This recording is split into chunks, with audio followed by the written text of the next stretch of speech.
My name is Megan Kaminsky. I'm a graduate student at the University of Houston, and this presentation will discuss how to ensure early childhood classrooms are literacy-rich environments.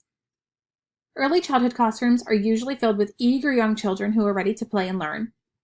Although some children attend early childhood programs during infancy, preschool or pre-kindergarten can be the first experience many students will have with structured learning environments.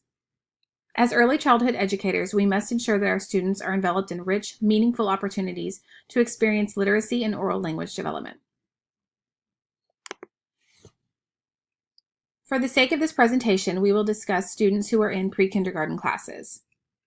These students are usually ages 4 to 5 years old. An article by Dorothy Strickland tells us that kids do not just suddenly learn to read and write in kindergarten or first grade. Strickland tells us that those who teach young children should know, number one, oral language and literacy develop together. Number two, children who fall behind in oral language and literacy development are less likely to be successful readers. And number three, young children should be taught how to apply the elements of literacy together rather than in isolation. First and foremost, teachers should be knowledgeable of the basic elements of literacy instruction to be able to deliver the information to students. Because many pre-K teachers are not formally trained, many do not know how to teach the information to students. Deborah Norris tells us in her study that no federal standards exist for the educational requirements of early childhood teachers in all settings. If a school does not have a minimum education level for the teacher, pre-K teachers should receive at least some basic information about the elements of literacy to have a better understanding of how to teach.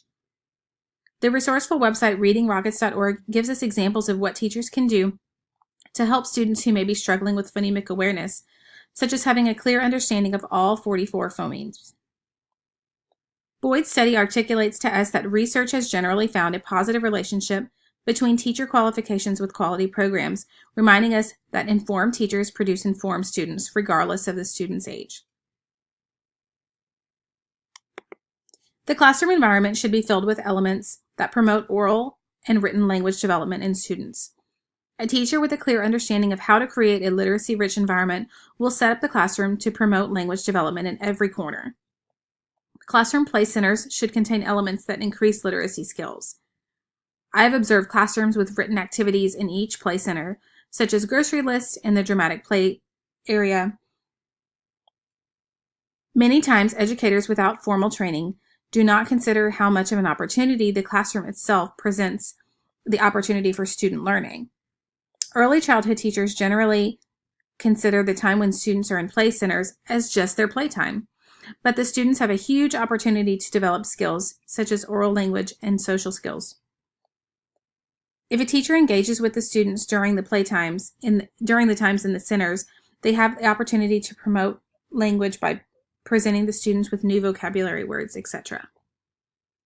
Educators so often get caught up in doing tasks in the classroom when students are occupied in play centers, but can miss out on so many opportunities to increase literacy skills by simply engaging with the students. A few examples of what the pre-K classroom environment should look like are having written elements in each of the play centers, such as a notepad or a dry erase board, magnetic letters on a whiteboard, letter cutters for the Play-Doh, street signs in the block center to help with real-world association, puppets for oral language development in the library, daily access to student journals, and they must also be sure that everything is labeled. Each student's item, such as a desk, cubby, and where to line up, but also be sure that centers, water fountains, restrooms, windows, doors, tables, chairs, etc. are all labeled to help students see written print around the classroom. Here are a few examples of the visual references of literacy elements in a pre-K classroom. In addition to the teacher needing to have an understanding of the elements of literacy, the classroom space should be conducive to learning. The school should be sure that the curriculum used in the classroom promotes early literacy as well. According to Strickland, children do not suddenly learn how to read and write, as it comes from their prior experiences with listening and talking. Pre-K teachers can use circle time as a time to promote oral language by leading classroom discussions about their weekend activities or about the theme of the week. In addition to ensuring that the activities that the students engage in are literacy rich, the teacher must perform assessments on the students to track learning. The classroom I observed did the assessment in August and again in October. Some students made progress in letter recognition, but less of them made progress with letter sounds. This gave the teacher the opportunity to scaffold the students' learning to get them to master the objective going forward. The textbook provided 5 features of effective instruction that will help educators reach out to all students. 1. Explicit instruction with modeling. 2. Systematic instruction with scaffolding. 3. Frequent opportunities for practice. 4. Immediate corrective feedback. And 5. Ongoing progress monitoring. After performing the assessments, the teachers can begin guided reading sessions, and the teacher should always ensure that the curriculum they're utilizing is developmentally appropriate. Here are a few examples of what guided reading activities that can be implemented with the students. Students can be grouped based on ability level or can be in groups of varying abilities. Having a child with more language and reading skills may help students who are struggling.